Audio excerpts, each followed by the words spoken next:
There's nothing we will not say in this country. Nigeria. How can a state governor order the closure of schools for 5 whole weeks, all in the name of a religious exercise? Does it even make sense? How the minds of these people, how do they process this kind of information? We're already complaining that we have a deficit in our educational structure. You now close school for 5 weeks. So the children that are meant to write WAEC, meant to write NECO, meant to write their professional exams, children that are supposed to be in school, they should stay at home for 5 weeks. What exactly are we doing in this country? Are we intentionally trying to keep people uneducated so that we continue to do the nonsense that we're doing as leaders? Make it make sense to me.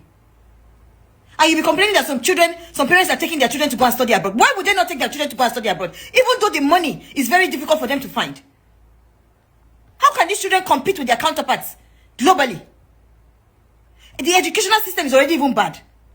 Now, 5 weeks, they will not be in school. So the people that are supposed to be writing exams, what would they be doing between now and April when they would resume?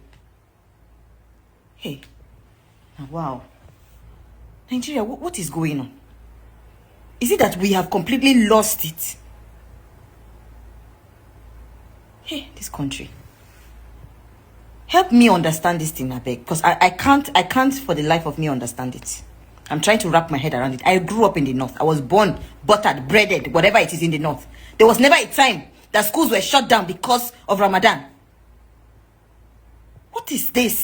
My sister, I share in your pain, and I share in the pain of most Nigerians who are reacting to this issue. How can a governor tell children not to go to school for 5 weeks just because they're having fasting? And you see, when people begin to drag a particular religion, other people say, hey, don't talk about their religion. But this thing they are doing, they're the ones putting up their religion for drags. They have always done Ramadan and people went to school. Okay, so he's saying that also parents should not go to work. They should stay at home because they are fasting for 5 weeks. That's for over a month plus. Now, wow. Okay, no problem.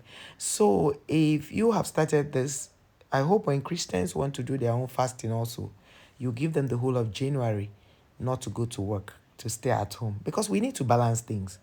You can't say, oh, and there's this guy that commented under the blog on the comment section. He said he is a staunch Muslim. That is a Muslim faithful. In fact, he is the real Muslim. He said, that he does not support. So Muslims from the north are not also supporting this man. How can a governor tell the states that they should not go to school? So apparently, schools were maybe from his, because once he starts setting this precedent, a lot of governors will start doing this. You don't set such precedents because you do not want it to continue. And these are the things. This is how people begin to do things. You wake up one morning, you are okay. The next minute, you are changing one policy that can people are fasting. Fasting is a private thing between you and your God. Why do you want to rope every other person into it? Or is it that's just like she said, how are we going to compete with the outside world? And somebody commented and said this particular governor, all his children are in the UK. You can imagine. Schooling. Guys, thank you for watching. Let me know your thoughts.